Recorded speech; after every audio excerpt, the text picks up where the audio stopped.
So the first thing that you're required to do is that you will come to income tax return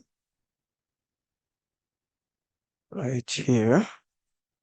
You'll come to this menu. There's a menu under returns. We call it income tax returns adjustments. So you go to manual TIMS or eTIMS invoices right here. You click on that.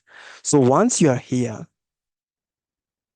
you choose the period and then next.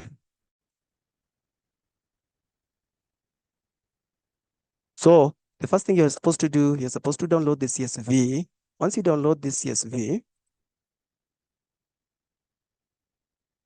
capture all the details. Rule number one, do not change anything in the header of the CSV.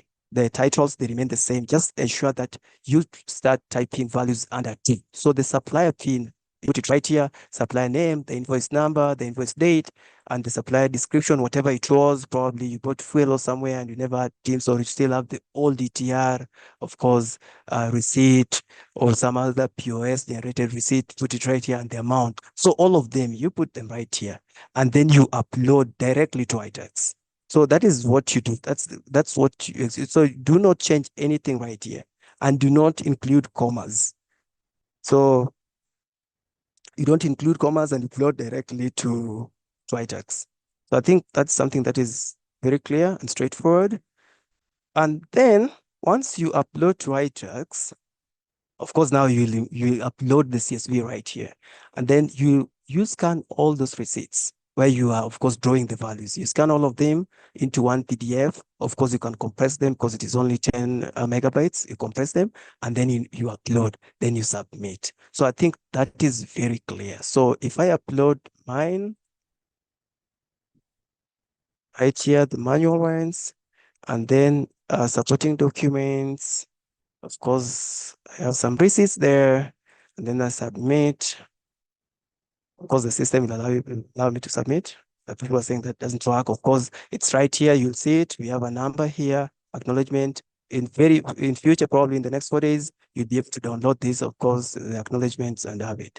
So then once you're done with this bit, now this is what you do first. Then now you come to the return, the Excel that you are trying to fill before you file the return. Because we fill the Excel, then we file the return. So right here.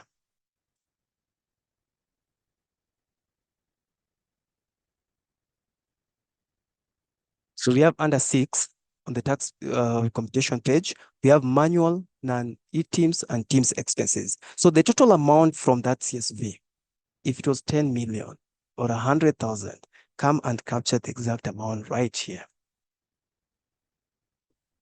Of course, you had introduced the evidence, which we will actually verify later when we are doing audit or compliance processes or any other processes that the commissioner does from time to time. So just ensure that the total value here corresponds to the total value that is in CSV. That is for manual, non-TIMs, and eTIMs expenses. Of course, because this one will reduce the tax liability. So that's why we need the evidence and the exhibit uploaded right there.